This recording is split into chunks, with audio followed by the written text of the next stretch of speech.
Casey, congratulations on Manchester by the Sea. Really phenomenal film.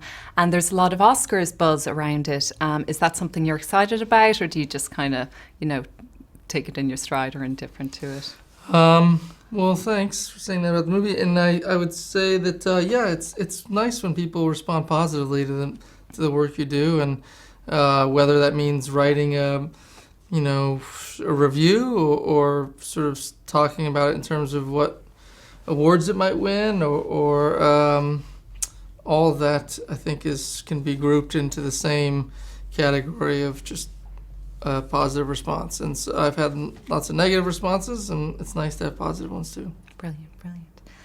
It's quite an emotionally harrowing film, and you have some quite, dramatic scenes, particularly I'm thinking with Michelle Williams and with Lucas Hedge, who really is a rising star. He's quite a talent.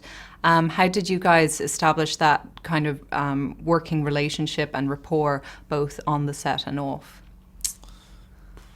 Well, there was a big rehearsal process. I knew Michelle Williams a little bit because she and I had done a workshop of another of Kenny's plays, and I met Lucas in the audition. He was auditioning, and so that was the first time I ever seen him act, and I thought that he was a very, very sincere, present young guy, and very, very mature, and had a real earnestness that was right for the character, and he's a very endearing person, and it comes off on screen. He's a really talented, mature actor. And, so I find personally what happens is that the relationships that you are creating in the movie tend to be sort of mirrored in your own relationships. You don't really have much of a real relationship with the actors you're with because it's so much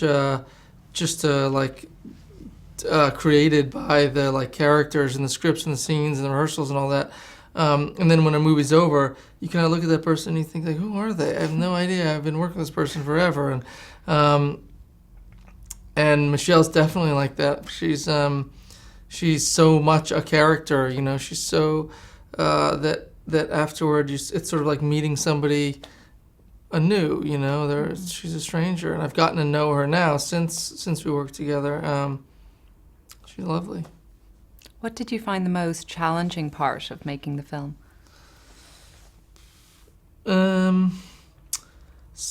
Well, as it is on these smaller movies, sometimes you just run out of money, which means you run out of time, and means so the pace is pretty challenging because you'd like to try a bunch of different things in a scene, and you sort of been preparing the movie for months, and then, the moment comes and you're there to do that scene and you bring all of your ideas and feelings and then it's over in half an hour. That can be hard. It was kind of an emotionally challenging movie, but, that's what the job is, and so it's good to have a good job. There wasn't too much challenging about it other than that. It was a great group of people, and Kenny's a very dear, close friend I've known for years. And their kind of actor-director relationship is really the most important one, more important than the cast and anything else that's happening in my experience. So that was a strong foundation for me. Looking to the future, you've directed in the past. Is directing something you'd look at again in the future, do you think, or...? Yeah, I'd like to. Sometimes I feel that way when I'm doing movies that I don't really love and I'm sort of have to do to earn a living. I think, I'm not doing this again. Let me just go direct my own movies. Doing something like Manchester, being around Kenny, you realize, how much it takes to make a good movie. And it's daunting. And it's also very satisfying as an actor to work on a movie like this. And so I think to myself, I'll just keep doing this so long as I can get these kinds of scripts and work with these kinds of people. Be happy to do this forever and never direct. Do you have a dream project in mind for something you'd like to star in the future, or direct indeed? No. I must. How crazy is that? Who doesn't have a dream project? What's wrong with me? I'm not going to come up with anything now. You put me on the spot. Fair Get my enough. dreams back. Lost my dreams. Have a think about it for the next time. Okay. And then this one is just kind of for fun. Can you name for us 3 or 4 of your favourite films, ones that really inspire you? There are so many films, but there were a few movies early in my life that I saw probably at too young an age, and they sort of made an indelible impression, and they definitely shaped to like who I became as an actor, and maybe in some ways as a person. But I saw The Elephant Man when I was very, very young, and I was really scared and saddened by it, and then watched it 1,000 times after that because it was I was just obsessed with it. The Harder They Come was a movie I saw, and I was in a movie theater. I was a young kid, and my best friend's mom was taking care of us, and she dragged us to a movie theater, and it was full of people smoking and talking back at the theater, and I was probably 6 or 7, and I was just thought, like, what? This, I remember everything about it, and I really got into the spaghetti westerns for a while, and like The Good, the Bad, and the Ugly. That was a movie I saw a lot of. Oh, that's a classic. Yeah, I love those a lot. But then I was in the 80s. I was a kid of the 80s, and so they're like all those great 80s movies. 80s is not known for its great movies, but it's becoming more so, I think, remembered with some nostalgia, from Close Encounters to like Goonies and Stand By Me and Teen Wolf. Dare I say Teen Wolf? I don't know. So there are a lot of good movies in there, or movies I thought were good anyway because I was a kid. So, Michelle, thank you so much for speaking with me today about Manchester by the Sea. It was such an emotional roller coaster of a film. I wanted to ask you, first of all, what initially drew you to the project? Really, Kenny. I'd wanted to work with Kenny for so long, so many years, and that when this came around, I mean, I sort of knew that no matter what it was, I was going to say yes to it. I would have carried his coffee or, sharpened his pencils or really whatever he wanted me to do, because there's just no one like him. You can really tell his movies they seem like they're so kind of off the cuff and like really naturalistic, but you could always tell a Kenny Lonergan movie from like another one.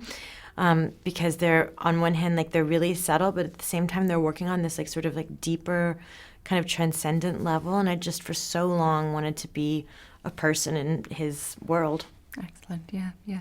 Can you talk me through getting into that character's mind frame? Because I'd imagine it was quite an intense experience. Yeah, it's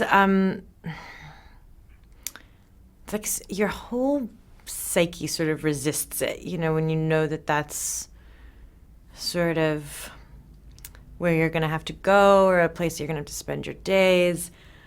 You just don't want to, because it's just the most painful thought in the entire world. And so it's a kind of like, I don't know what I would relate it to. It's sort of like cold water or something, like I would just sort of dip a toe in or kind of like think about how cold it would be, but without actually jumping into it. And then the day comes and there's like no more avoiding that actual headspace anymore. But it's also, unfortunately, like it's not that difficult of a place to access, because I think as a parent, it's just your worst fear. And in a lot of ways, it's like the thing that you parent around. It's the reason that you keep kids safe, is because things can happen. Yeah. So it was always a relief to be done with the day. I wanted to ask you, because I was thinking as I was watching Manchester by the Sea, in terms of kind of all the projects that you've chosen in both film and theatre, you constantly strive to do kind of independent, emotionally raw stuff, typically, rather than doing, say, franchises, blockbusters, that kind of thing. Was that kind of a very conscious career choice you made early on, or has it just worked out that way? It's really always just what I've been interested in. It's just like always like the work that I've wanted the opportunity to do. And so when given it, I will take it above anything else, just because it's just me. It feels good to me. It feels like me. I feel comfortable. I feel at home. And I really value all of those things above and beyond pretty much anything else. So I don't even know if it's like a conscious. It's actually probably like more of like an unconscious effort. It's just like what I gravitate towards. Is there any particular actor or director who you'd like to work in the future with? You know, truthfully, like I really love the people that I get to work with now, and like more than anything, there are people that I would love to work with. Like, I would love to work with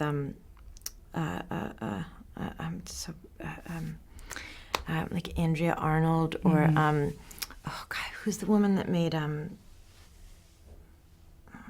it'll come back to me. I have like jet lag brain, but I would really like to work with Andrea Arnold. But I would also really like to keep working with the people that I work with now. I'd like to make another movie with Kelly Reichardt, and I'd like to make another movie with Todd Haynes, and I'd definitely like to make another movie with Kenny. So there's something really sane about having a kind of community of people that you collaborate with, and that you get to know better and better, and that you spend more and more time with, and that you know each other so well that you can challenge each other, or as you grow and get older, change, and then continue to like inspire one another. So I would like that a lot. Excellent. So this question is kind of more just for fun. Can you name for us 3 or 4 movies that have really inspired you over the years? 3 of your favorite movies.